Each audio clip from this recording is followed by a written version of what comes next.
I overheard my fiancé tell his friends I was his backup plan. I sold the ring and went to Paris instead. 6 years together, 3 years living together, 8 months engaged. And apparently all of it was because the woman he really wanted chose someone else. 2 weeks before our wedding, James hosted his groomsmen at our apartment for what they called their pre-Gaunter party. I came home early from my bachelorette weekend and heard male voices in our living room. I was about to announce my presence when I heard my name. Seriously though, man, Emma's amazing. You totally upgraded, said Kyle, James' college roommate. James laughed, part that specific laugh he uses when he's trying to impress people. Let's be real. If Melissa had taken me back 3 years ago, I wouldn't be here right now. The room went awkwardly quiet. Dude, you can't say that shit 2 weeks before your wedding, someone muttered. What? I am just being honest, James replied. Emma was always the backup plan. She's great, don't get me wrong, stable, dependable, but Melissa was the one.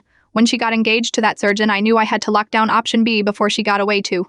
I stood frozen in our hallway, my weekend bag still clutched in my hand. 6 years of memories suddenly reframed themselves. The way he'd scroll past his ex's Instagram and he thought I wasn't looking. How he always seemed to find reasons to delay proposing until shortly after Melissa's elaborate wedding was splashed across social media. The diamond ring on my finger, paired in his grandmother's parent, suddenly felt like it was burning my skin. I slipped out as quietly as I'd arrived and checked into a hotel for 3 days.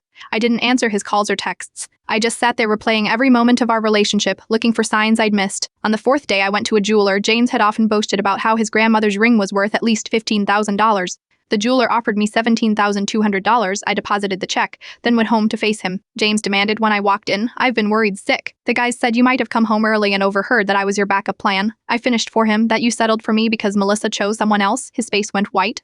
"Emma, you don't understand. It was just guy talk. I didn't mean it." I slipped the ring off my finger and placed it on our kitchen counter. "I am canceling the venue tomorrow. You can handle telling everyone else." "Wait," he grabbed my arm. "Wait, here is my grandmother's ring." I smiled for the first time in days. "I sold it, you what?" His face contorted with rage. "That's a family heirloom. You had no right." Actually, I had every right. In this state, engagement rings are considered conditional gifts. Since there won't be a wedding legally, it's mine to do with as I please. He collapsed onto a chair. "This is insane. You can't just throw away 6 years over something you overheard." "I'm not throwing away anything," I said calmly. "You did that when you decided I was your consolation prize."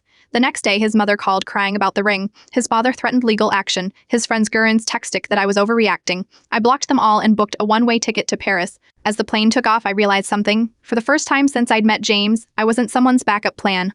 I was my own first choice. Sometimes the happiest ending isn't walking down the aisle. It's walking away with your dignity, pernt, and enough money for a fresh start.